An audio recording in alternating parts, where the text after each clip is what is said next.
Shalom. Puji Tuhan, Bapak Ibu Saudara sekalian, pada saat ini kita akan belajar firman Tuhan. Pada saat ini saya beri judul Hubungan Torah dan Kasih Karunia.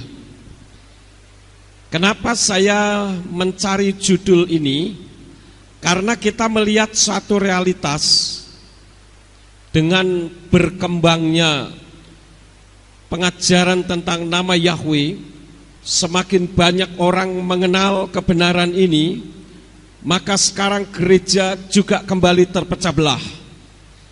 Karena ada orang yang berpikir bahwa yang diutamakan adalah Torah, sehingga orang-orang yang sudah menerima Yahweh Elohim sebagai Sang Pencipta, justru mereka menekan menuju ke arah Torah.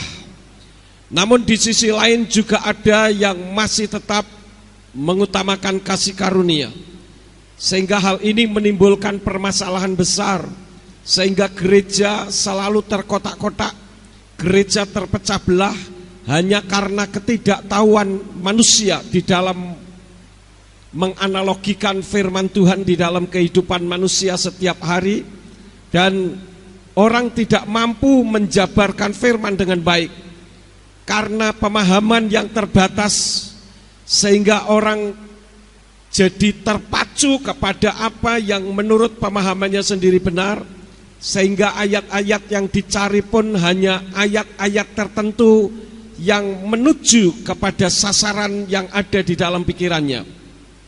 Sedangkan kitab suci itu bukan terdiri dari 1-2 ayat, melainkan banyak ayat. Oleh karena itulah, untuk menguraikan hubungan antara Torah dan kasih karunia, maka saya akan mengajak saudara untuk membuka di dalam kitab Galatia pasal yang kelima ayat yang keempat, sebagai dasar pada saat ini untuk hubungan Torah dan kasih karunia. Di dalam kitab Galatia pasal 5 ayat yang keempat dari kitab suci Indonesian Literal Translation, di sana diterjemahkan demikian: kamu telah tersingkir dari Hamasya, siapapun kamu yang dibenarkan oleh Torah, kamu telah menjauhkan diri dari anugerah. Sedangkan di dalam kitab terjemahan dari Yayasan Lembaga Alkitab Indonesia, di sana diterjemahkan kamu lepas dari Kristus jikalau kamu mengharapkan kebenaran oleh hukum Taurat, kamu hidup di luar kasih karunia. Dari dua terjemahan ini, saudara-saudara, orang menganggap bahwa kalau kita berbicara tentang Torah, berarti kita sudah tersingkir dari Yeshua HaMashiach, atau kita sudah lepas dari Kristus menurut terjemahan LAI. Saya akan ajak saudara untuk mendengarkan dari terjemahan King James Version. Di sana dikatakan, Christ is become of no effect unto you, whosoever of you are justified by the law, ye are fallen from grace. Yang kalau diterjemahkan menjadi, Kristus menjadi tidak berlaku padamu. Siapa saja yang kamu dibenarkan oleh hukum, kamu sudah jatuh dari kasih karunia.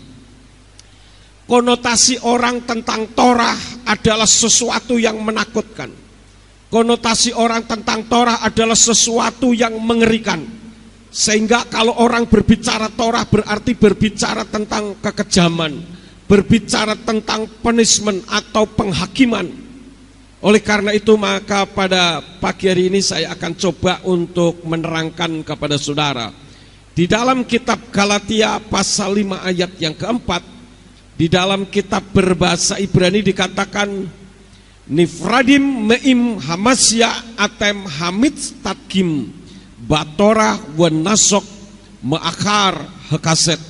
Yang kalau diterjemahkan berarti, Hamasya terpisah dari kamu bagi siapapun yang berbalik dari hukum dan mundur dari kasih karunia.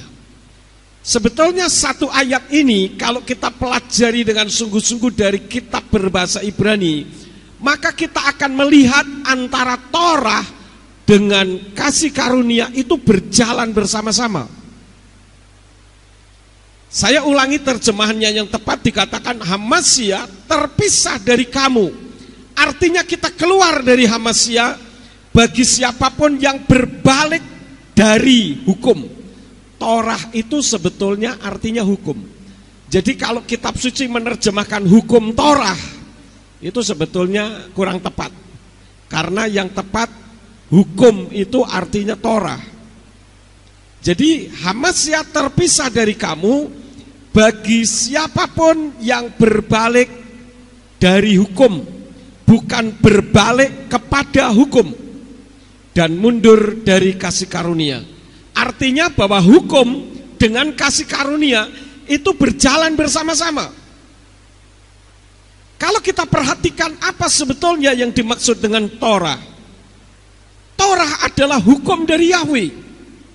Sedangkan kasih karunia adalah pemberian cuma-cuma dari Yeshua. Sementara kita ketahui bahwa Yahweh dengan Yeshua itu merupakan satu pribadi yang tidak bisa dipisah-pisahkan. Karena Yahweh itu Echad, Yahweh itu satu. Ketika dia turun ke bumi dalam wujud manusia, wujudnya manusia tetapi dia bukan manusia. Dia adalah Elohim, hanya wujudnya saja manusia. Dia adalah Yahweh sendiri. Dan ketika dia berwujud manusia, artinya seperti dalam tanda petik manusia, maka dia menggunakan nama Yeshua Hamasya. Nah, kerap kali orang memisahkan antara Torah dengan kasih karunia. Torah itu berbicara tentang sesuatu yang kejam, sesuatu yang penuh dengan penghakiman dan penghukuman. Sementara kasih karunia itu semua serba pemberian yang cuma-cuma. Saudara-saudaraku yang kekasih, sebetulnya kalau kita pelajari di dalam kitab suci, yang disebut Torah atau hukum yang dikenal adalah 10 hukum yang terdapat di dalam kitab Keluaran pasal yang ke-20. Coba kita membuka bersama-sama di dalam kitab Keluaran pasal yang ke-20, ayat yang ketiga sampai ayat yang ke-17. Saya akan baca dengan versi dari kitab suci Indonesian Literal Translation. Dikatakan, jangan ada padamu sesembahan-sesembahan lain di hadapanku.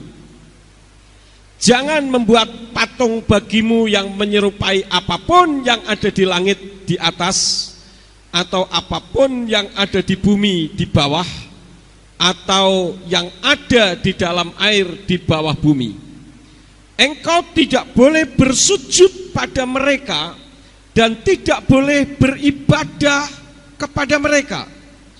Karena akulah Yahweh Elohimmu, Elohim yang cemburu, yang memperhitungkan kesalahan bapak kepada anak-anaknya, kepada generasi ketiga dan kepada yang keempat dari orang yang membenci aku, dan melakukan kebaikan kepada beribu-ribu orang, kepada yang mengasihi aku, dan kepada yang berpegang pada perintah-perintahku. Jangan menyebut nama Yahweh Elohimmu untuk kesia-siaan, karena Yahweh tidak akan membebaskan orang yang menyebut namanya dalam kesia-siaan. Ingatlah akan hari Sabat untuk menguduskannya. 6 hari engkau harus bekerja dan melakukan segala pekerjaanmu. Tetapi hari ke-7 adalah Sabat bagi Yahweh Elohimmu. Setiap pekerjaan jangan engkau lakukan, baik engkau maupun anak laki-lakimu dan anak perempuanmu, budakmu dan wanita pelayanmu, dan ternakmu, serta orang asing yang ada di tempat kediamanmu. Sebab 6 hari lamanya Yahweh telah menjadikan langit dan bumi, laut dan segala isinya, dan dia beristirahat pada hari ketujuh itu. Oleh karena itu Yahweh memberkati hari Sabat itu dan menguduskannya. Hormatilah ayahmu dan ibumu, supaya lanjut umurmu di negeri yang Yahweh Elohimmu berikan kepadamu. Jangan membunuh, jangan berzina, jangan mencuri, jangan mengucapkan kesaksian dusta terhadap sesamamu, jangan mengingini rumah sesamamu, jangan mengingini istri sesamamu dan budaknya, dan wanita pelayannya, dan lembunya, dan keledainya, dan apapun yang menjadi milik sesamamu. Ini sebetulnya yang disebut dengan Torah, saudara-saudara. Sementara kasih karunia itu berbicara tentang keselamatan karena korban Yesua disalib. Jadi kalau kita melihat dua sisi yang berbeda ini, orang berpikir bahwa Torah dengan kasih karunia ini merupakan sesuatu yang sangat bertolak belakang, sehingga orang tidak mau menyembah Yahweh. Karena orang berpikir kalau menyembah Yahweh berarti kita kembali ke zaman Torah, kita kembali ke zaman kekejaman. Karena Yahweh itu identik dengan kekejaman, sementara Yesua identik dengan kebapaan dan kasih sayang. Kalau demikian, apakah berarti antara Yahweh dengan Yesua itu beda pribadi? Apakah mereka ini dalam tanda petik merekanya tentu saja berubah sifat? Kalau dulu penuh dengan kekejaman, kemudian sekarang menjadi baik. Kalau dulu jahat terhadap manusia, sekarang menjadi baik. Apakah berarti hukum itu direvisi? Dulu hukumnya tidak sempurna, sekarang disempurnakan. Padahal kalau kita perhatikan yang namanya direvisi, berarti ada kesalahan. Kalau demikian, apakah Torah itu salah sehingga kasih karunia yang benar? Saya perlu menyampaikan ini karena siapa tahu sekali waktu kelak saya mengundang tamu, kemudian ada tamu kita yang berkhotbah di tempat ini, lalu mereka menekankan tentang kasih karunia, atau mereka menekankan tentang Torah, sehingga saudara menjadi bingung kalau begitu yang benar yang mana, yang Torah atau yang kasih karunia. Kenapa? Karena hal ini menjadi ajang perdebatan sengit, baik di Facebook, di internet, maupun di dalam seminar-seminar, khususnya bagi orang yang sudah menerima kebenaran tentang nama Bapa. Jadi contohnya saudara-saudara, seperti ketika saya kemarin melayani di Jember, saya menyampaikan tentang nama Bapa, ujung-ujungnya sampai kepada kasih karunia atau Torah. Sehingga orang berpikir kalau kita berbicara tentang Yahweh berarti kita berbicara tentang Torah. Kalau kita berbicara tentang kasih karunia, kita tidak lagi berbicara tentang Yahweh, tetapi Yeshua HaMashiach. Dengan demikian, maka sebetulnya tanpa sadar orang sudah memisahkan antara perjanjian lama dan perjanjian baru. Padahal kitab suci antara perjanjian lama dan perjanjian baru tidak boleh dipisah.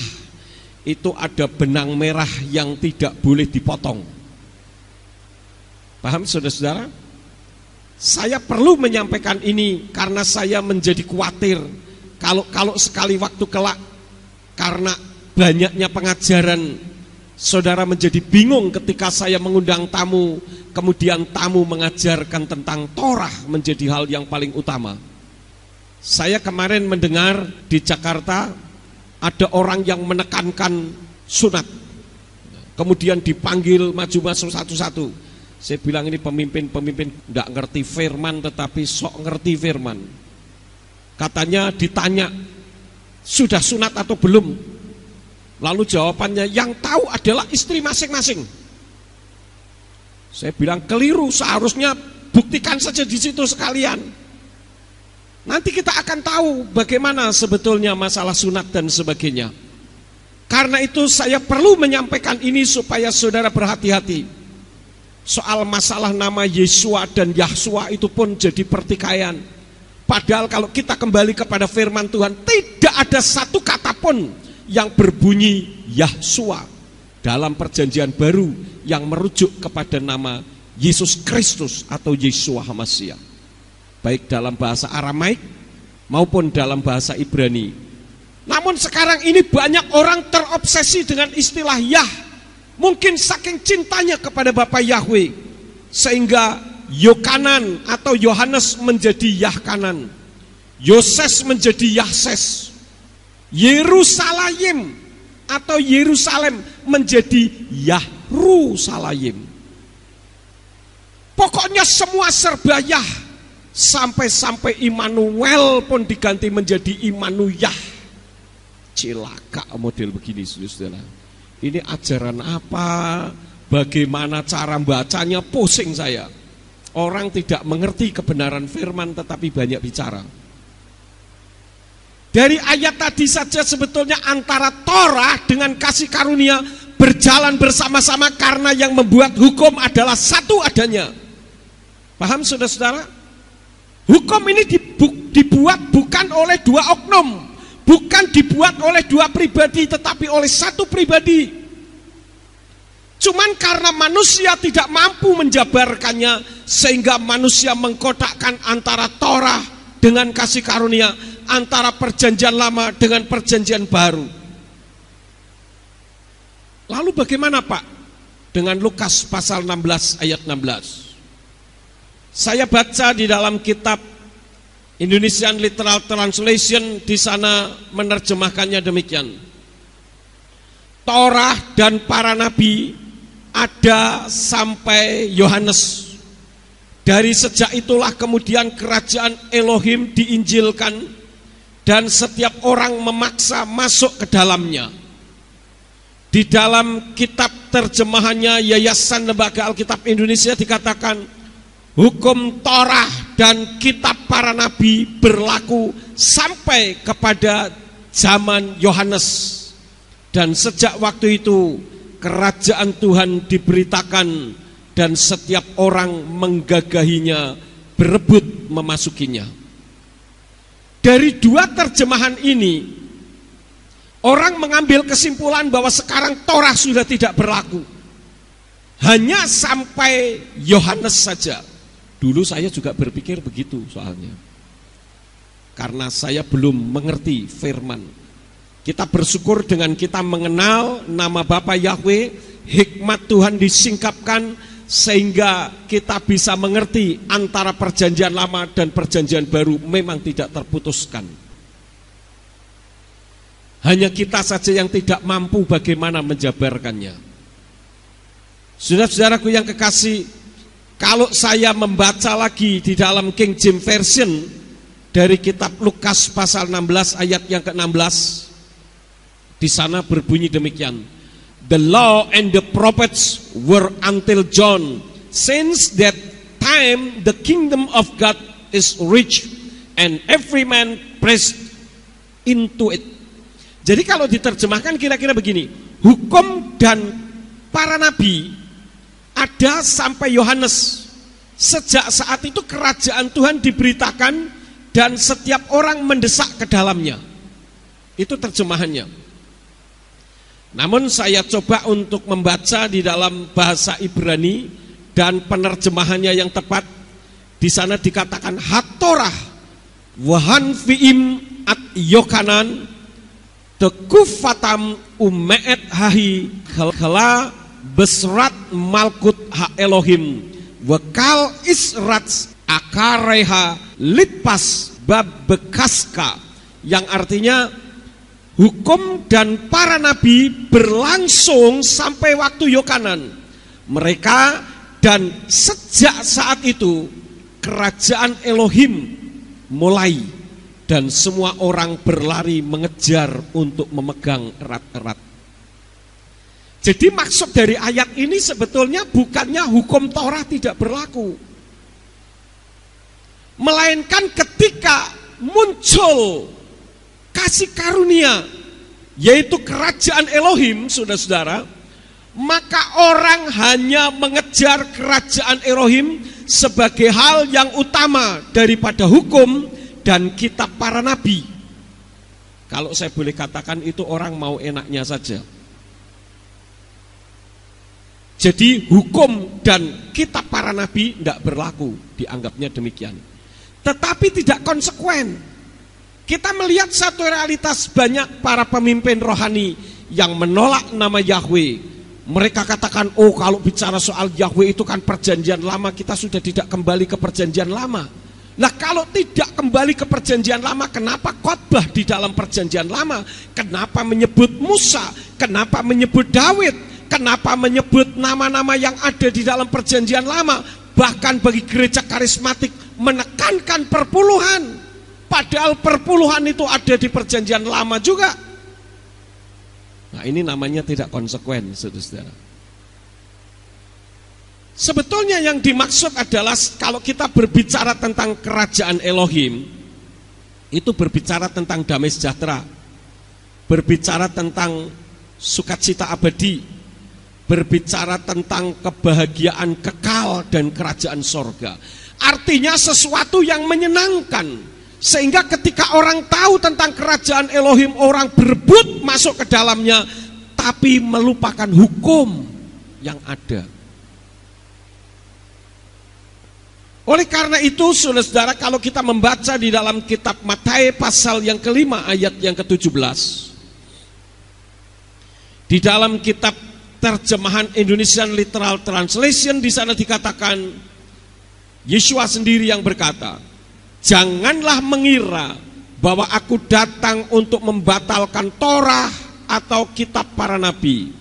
Aku datang tidak untuk membatalkan, melainkan untuk menggenapinya. Di dalam terjemahan dari Yayasan Lembaga Alkitab Indonesia mengatakan, janganlah kamu menyangka bahwa aku datang untuk meniadakan hukum Taurat atau kitab para nabi. Aku datang bukan untuk meniadakannya, melainkan menggenapinya. Di dalam King James Version katakan, think not that I am come to destroy the law or the prophets. I am not come to destroy but to fulfill. Jadi Yeshua itu datang bukan untuk menghancurkan hukum dan kitab para nabi, tetapi dia datang untuk menggenapinya. Itu berdasarkan ayat-ayat yang ada. Kemudian saya coba untuk membaca bahasa Ibraninya, kemudian saya coba untuk menerjemahkan.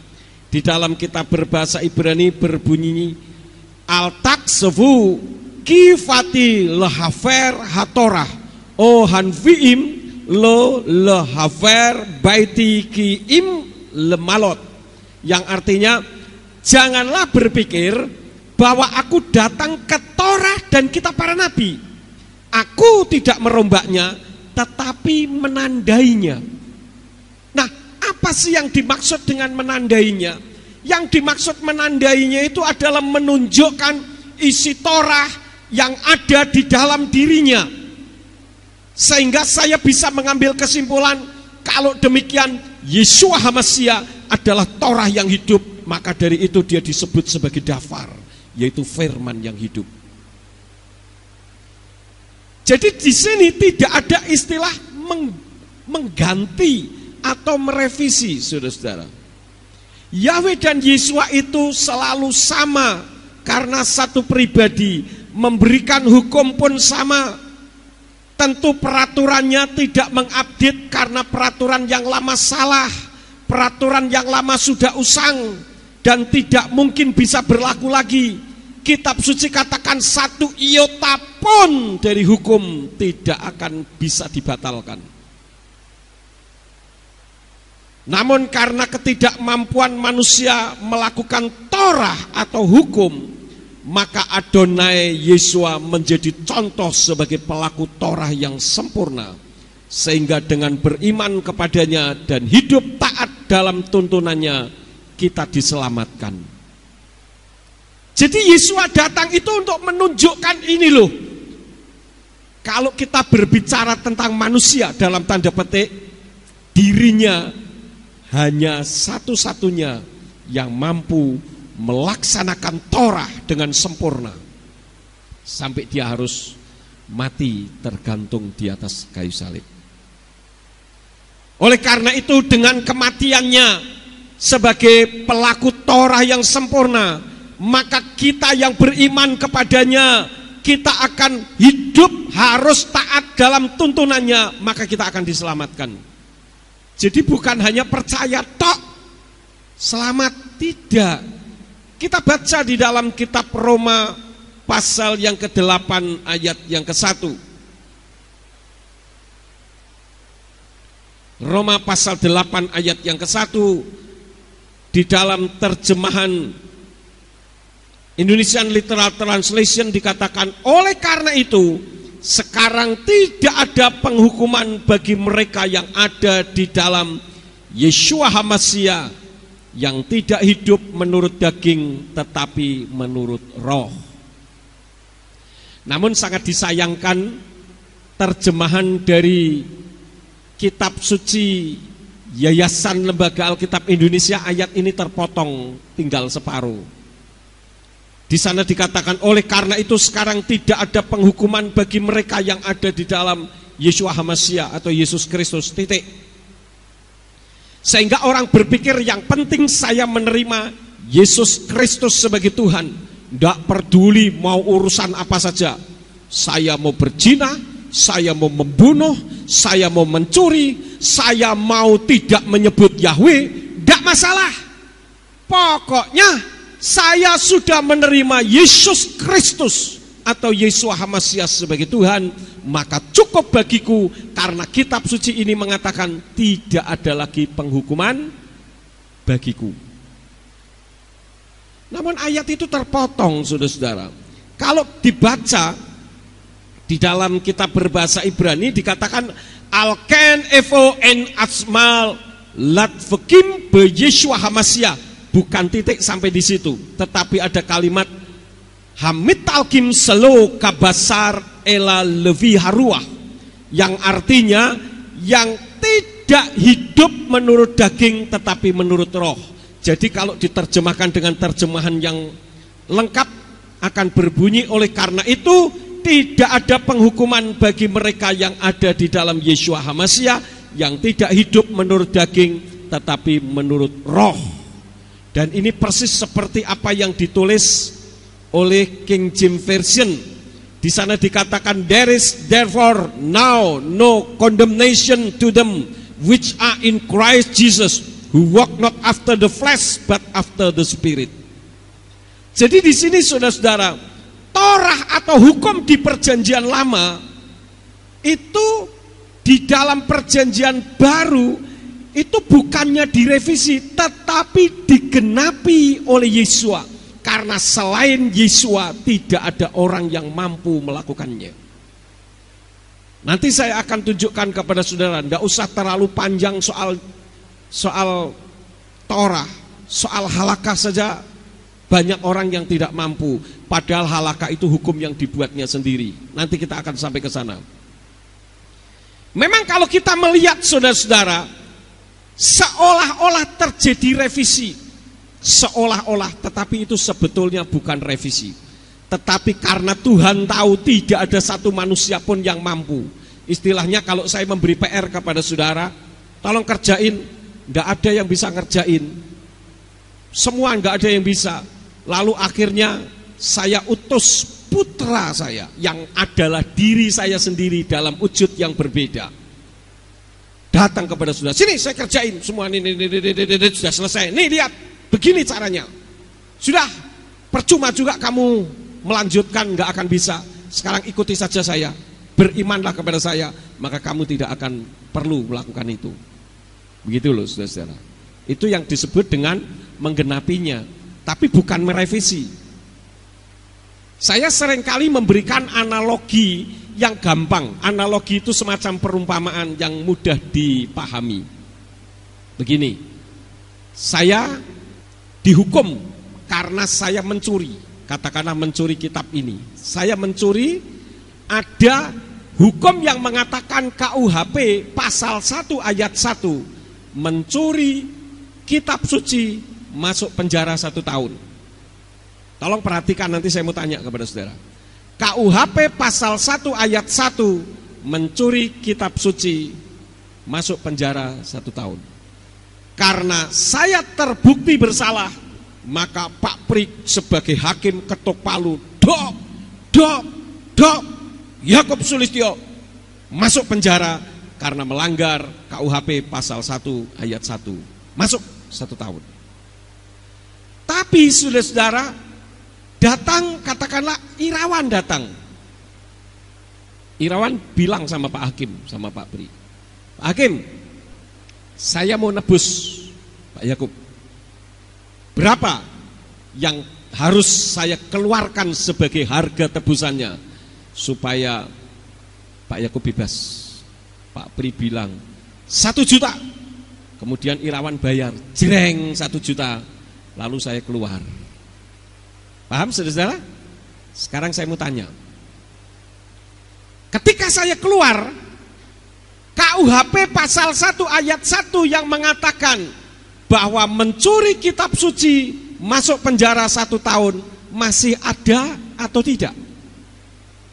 Masih ada atau tidak? Masih, tetapi tidak berlaku lagi kepada saya karena saya sudah ditebus. Jadi kitab Torah ini Yesus katakan tidak ada 1 iota pun hilang. Dan tidak ada 1 orang pun yang mampu melaksanakan Torah. Maka Yesua yang melaksanakan Torah sampai dia disunat, itu pun merupakan penggenapan Torah. Dan akhirnya melalui Yesua kita diselamatkan. Jadi kalau saya bicara Torah itu bicara hukum.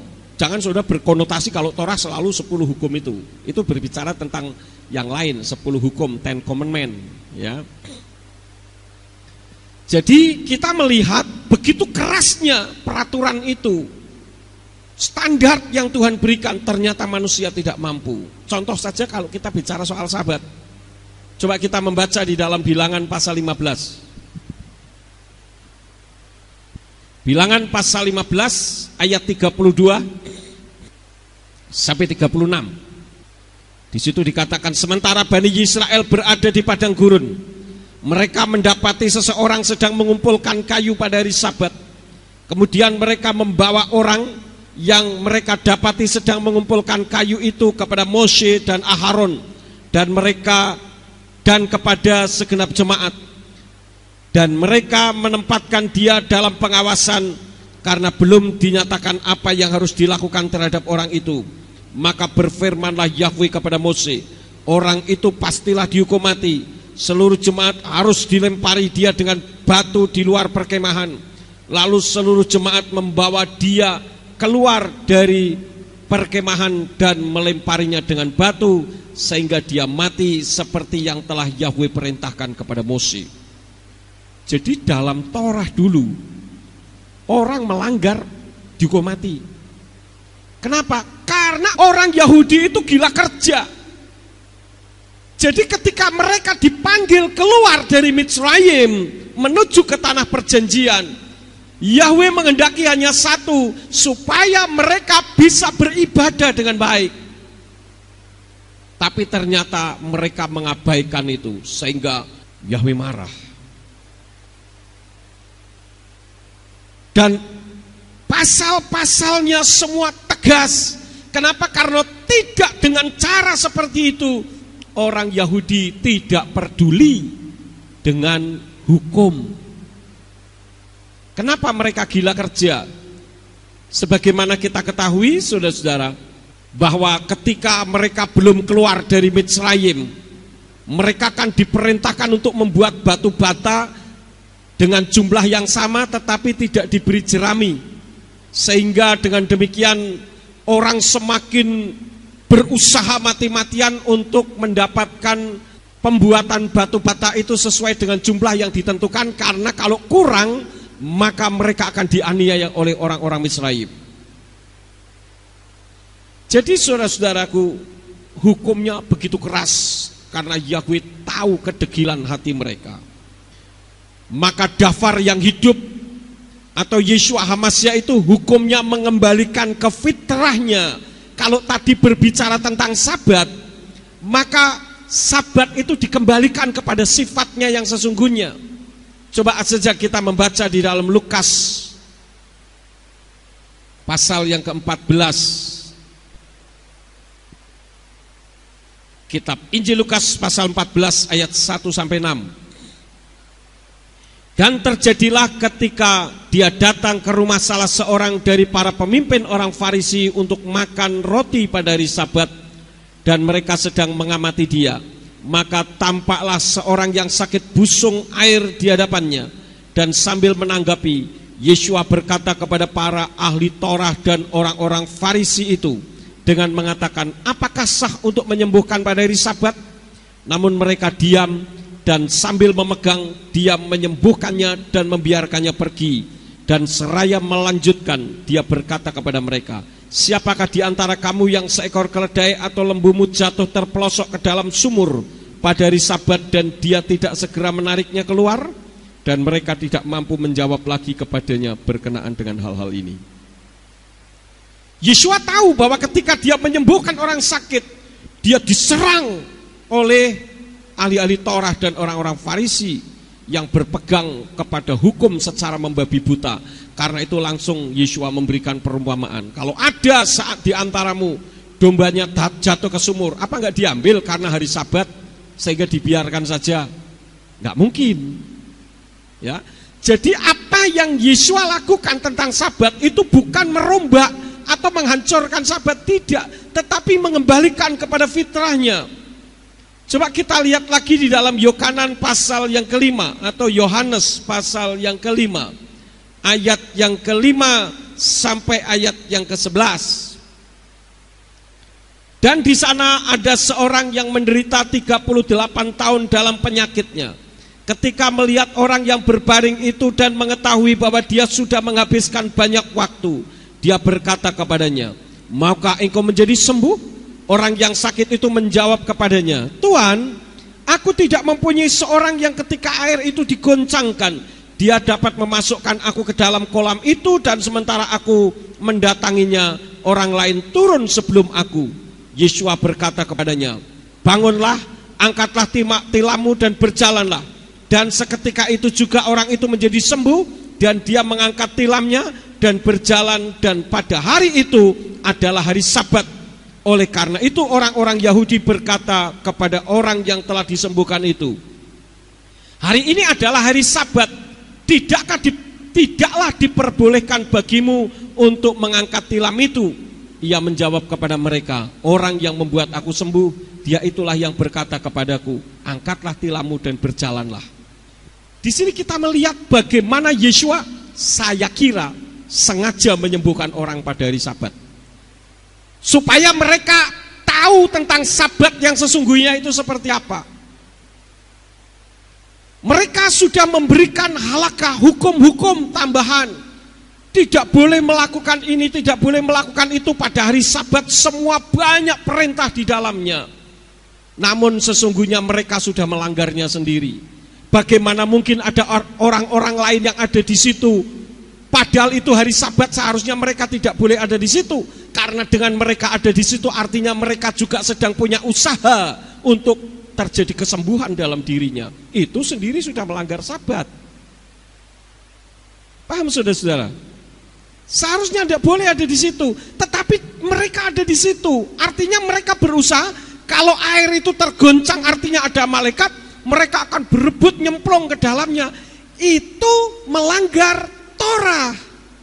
Tapi kenapa mereka di situ? Maka Yeshua menyembuhkan itu. Kenapa saudara-saudara? Karena Yeshua itu adalah Dafar yang hidup. Kalau saya boleh katakan Torah yang hidup, itu Dafar, firman Elohim. Karena itulah maka Yeshua katakan di dalam kitab Matius pasal yang ke-12. Kita lihat ayatnya yang ke-8. Di sana dikatakan sebab anak manusia adalah juga Tuhan atas hari Sabat. Jadi bukan hari Sabat yang membelenggu manusia, tetapi manusia sebetulnya yang harus melaksanakan Sabat itu dengan sesuai apa yang menjadi isi hati Tuhan, yaitu untuk memuliakan Yahweh Elohim. Tetapi mereka tidak peduli, sehingga perlu ada halakah di dalamnya. Jadi saudara-saudara, Yeshua kita terima berarti kita menerima kasih karunia, itu tidak cukup. Belum cukup seperti itu. Karena itu tadi seperti di depan, bagaimana hubungan antara Torah dengan kasih karunia, seharusnya bagaimana saudara-saudara? Torah dengan kasih karunia seharusnya bagaimana? Berjalan bersama-sama. Karena itulah maka Yeshua menegaskan di dalam kitab Matius pasal yang ke-7 ayat yang ke-21 sampai 23 dikatakan, bukan setiap orang yang berkata kepadaku Tuhan, Tuhan, dia akan masuk ke dalam kerajaan sorga, melainkan dia yang melakukan kehendak Bapakku yang di sorga. Menyebut Yeshua sebagai Tuhan itu adalah kasih karunia, tetapi itu saja tidak cukup. Harus melakukan kehendak Bapa yang di sorga. Kalau hanya pokoknya percaya Yeshua HaMashiach cukup.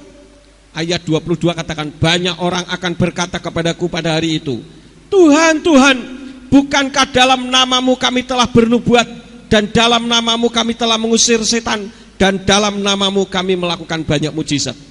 Sekarang saya mau tanya, siapa kira-kira yang menyebut Yeshua sebagai Tuhan? Siapa saudara? Orang Kristen, Nasrani, betul? Kalau bukan Nasrani, nggak nganggap Yeshua sebagai Tuhan dong, ya kan? Lalu siapa yang bisa mengusir setan demi namamu, mengadakan tanda mujizat demi namamu? Kita puji Tuhan. Tapi ini sebetulnya bukan berbicara soal kita saja, tetapi bahkan orang-orang yang melayani Tuhan yang diberi perlengkapan senjata Tuhan, yaitu mukjizat dan kuasa kesembuhan. Artinya ini pelayan-pelayan Tuhan, pemimpin-pemimpin rohani, ya. Tapi kalau mereka tidak melakukan kehendak Bapa, nonsen bisa masuk surga, tetap tidak bisa. Jadi harus melakukan kehendak Bapa Yahweh, itu artinya melakukan hukum. Artinya antara Torah dengan kasih karunia berjalan bersama-sama. Jadi tolong kalau nanti sekali waktu, saya kan tidak bisa mendeteksi seseorang. Kalau sekali waktu ada orang yang menyampaikan yang penting kasih karunia, lalu saya panggil orang lagi, mereka mengatakan yang penting Torah, enggak usah digubris. Karena saudara sudah tahu kebenaran firman yang sesungguhnya. Apa yang saya sampaikan berdasarkan kitab berbahasa Ibraninya. Jadi harus berjalan bersama-sama antara Torah dan kasih karunia. Cuman kesalahannya orang tidak bisa lagi membedakan mana yang Torah, mana yang halakah. Sunat misalkan, sunat itu bukan Torah, itu halakah. Halakah itu apa? Halakha itu religious law for Jews. Artinya hukum agama bagi orang Yahudi. Dan dalam halakha itu ada 613 mitzvot atau perintah yang harus dilakukan. Siapa yang bisa, saudara-saudara? Tidak ada satu orang pun yang mampu, karena penuh dengan peraturan. Manusia hidup dibatasi dengan peraturan. Masalah sunat saja macam-macam. Seluruh halakha ada 613 perintah atau mitzvot. Itu adalah hukum yang ditambahkan oleh nenek moyang yang asalnya merupakan tanda perjanjian antara Bapa Yahweh dengan Abraham. Kalau bicara soal sunat, contohnya mari kita membaca di dalam kitab Kejadian pasal yang ke-17. Kitab Kejadian pasal yang ke-17 ayat yang ke-10 sampai ayat yang ke-11. Di sana dikatakan, inilah perjanjianku yang harus engkau pelihara antara aku dan engkau dan keturunanmu sesudah engkau. Setiap laki-laki dari antara kamu harus disunat, dan kamu harus disunat kulit katanmu, dan hal itu telah menjadi suatu tanda dari perjanjian antara aku dan kamu. Jadi sunat itu tanda perjanjian antara Yahweh dengan siapa?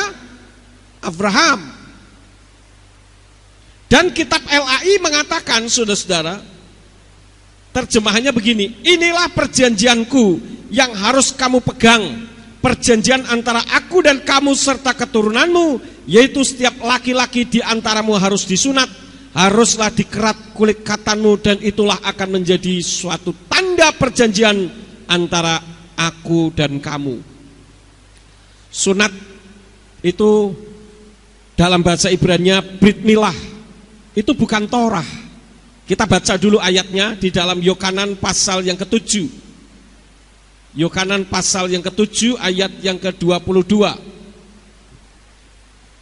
Sebab itu Mose telah memberikan sunat kepadamu, bukan berarti itu dari Mose, melainkan dari para leluhur.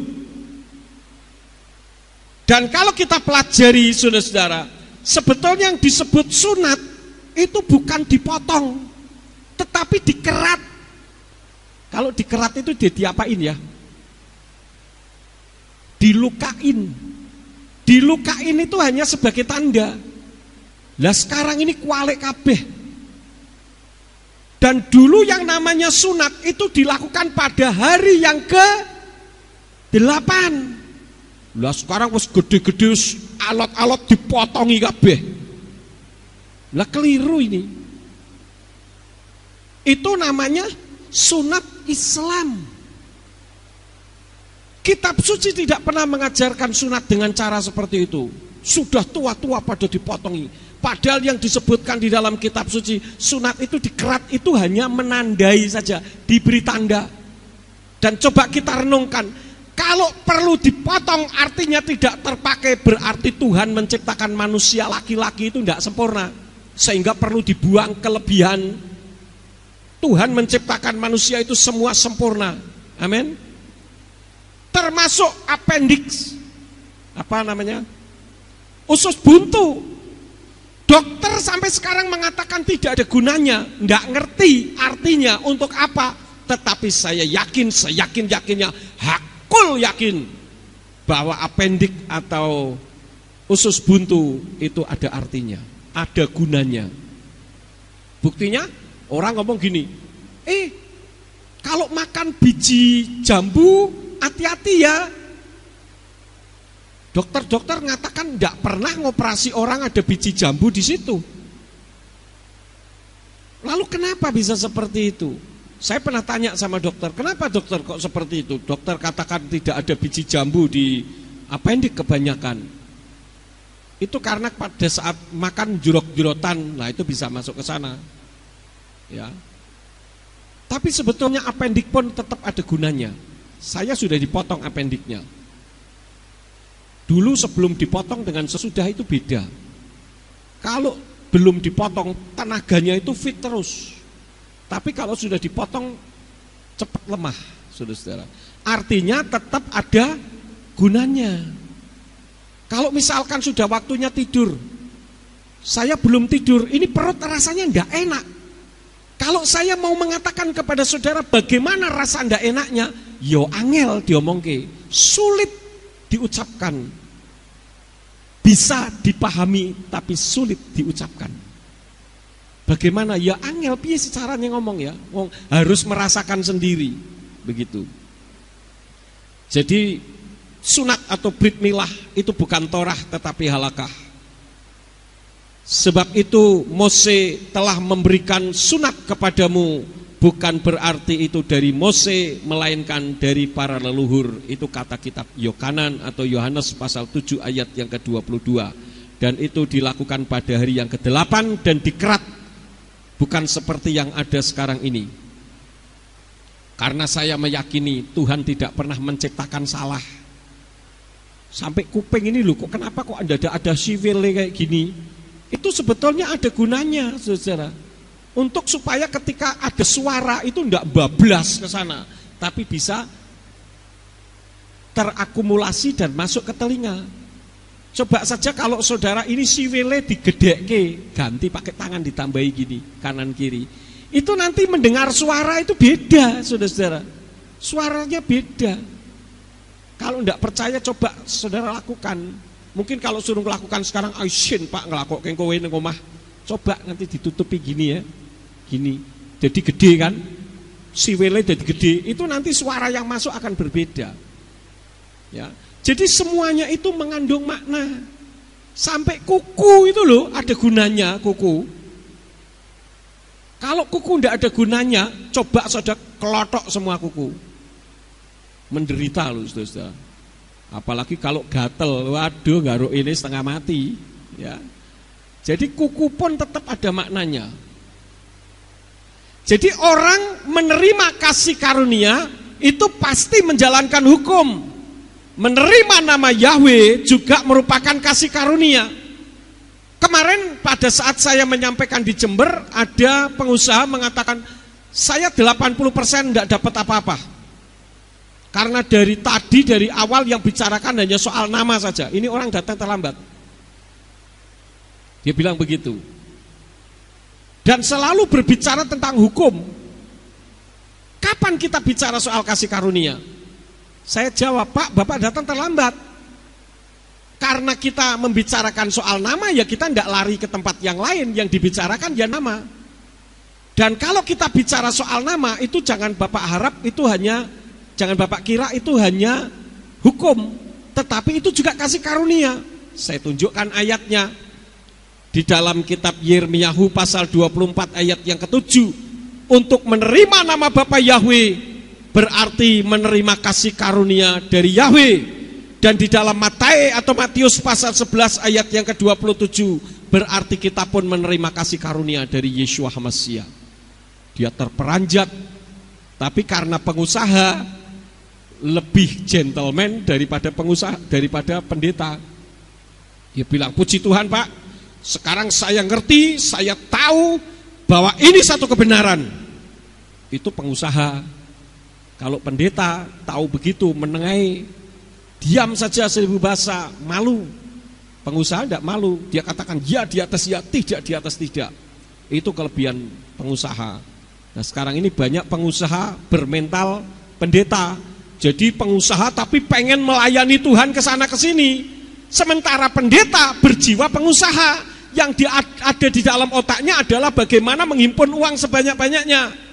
Sehingga yang ada di dalam pikirannya undang pengusaha sana sini, supaya diharapkan pengusaha datang, bukannya kita mengeluarkan kolektor malah diberi. Ini kebalik saudara-saudara. Memang dunia sekarang ini terbalik. Jadi hukumnya pun harus dijalankan, yaitu 1 Tawarin 16 ayat 8, Mazmur 105 ayat 1, Hodula Yahweh kir'u vismu hodiau fa'amim alilotai.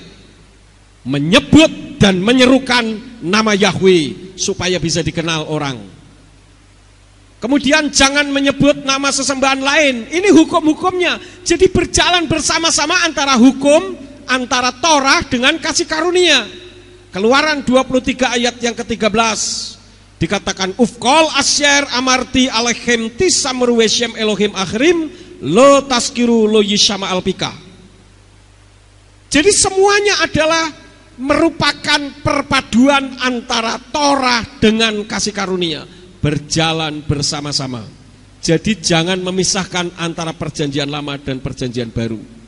Di dalam Keluaran 23 ayat 13 tadi jelas, berawas-awaslah nama sesembahan lain jangan kamu panggil dan jangan itu keluar dari mulutmu. Itu merupakan hukum, tetapi untuk menerima nama Yahweh itu sudah merupakan kasih karunia. Jadi sekali lagi jangan memisahkan antara perjanjian lama dan perjanjian baru, karena Tuhan di perjanjian lama dan di perjanjian baru itu sama. Karena itu tentang pengajaran 7 perayaan juga merupakan gambaran Yesua dan ada kaitannya dengan keberadaan Yesua saat di bumi ini, bukan perayaan Yudaisme. Soal sunat, karena Yesua sudah sunat, kita harus sunat lagi, tetapi sunat hati bukan sunat fisik. Sunat fisik pun itu sebetulnya dikerat, bukan dipotong. Kita yang seharusnya dihukum, Yeshua sudah menyediakan dirinya untuk mati disalib agar kita tidak perlu disalib dan tidak perlu menerima hukuman.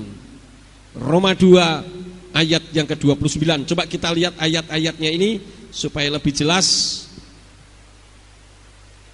Roma 2 ayat yang ke-29.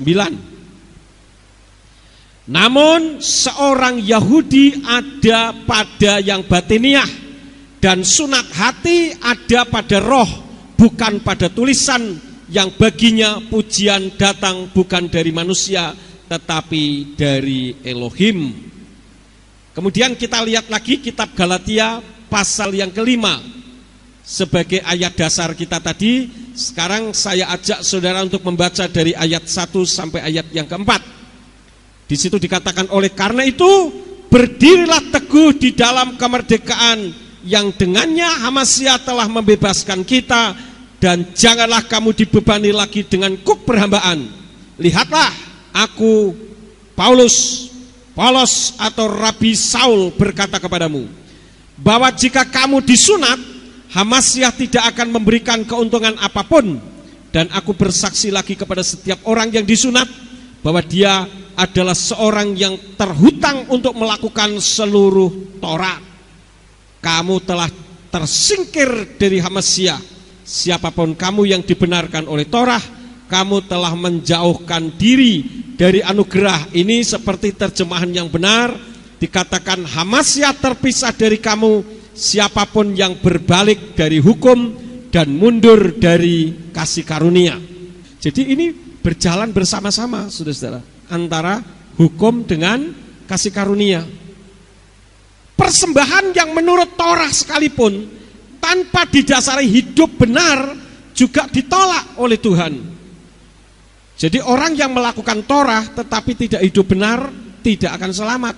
Karena itu Torah dengan hidup benar itu kasih karunia, karena perubahan yang dilakukan oleh Ruach HaKodes itu harus ada di dalam kehidupannya. Coba kita baca 3 ayat yang terakhir di dalam kitab Yohanan pasal yang ke-1 atau Yohanes pasal 1 ayat yang ke-17. Sebab Torah telah diberikan melalui Mose, anugerah dan kebenaran telah datang melalui Yeshua Hamasya. Kemudian Ibrani pasal 10 ayat yang ke-8 sampai ayat yang ke-9. Ketika di atas mengatakan, engkau telah mengingini, bahkan tidak berkenan akan korban dan persembahan dan korban-korban bakaran dan korban penghapus dosa yang dipersembahkan berdasarkan Torah. Lalu dia berkata, lihatlah aku datang untuk melakukan kehendak-Mu ya Elohim. Maka dia sedang meruntuhkan yang pertama supaya dia dapat menegakkan yang kedua. Jadi konsepnya yang dikembalikan kepada fitrah yang sesungguhnya.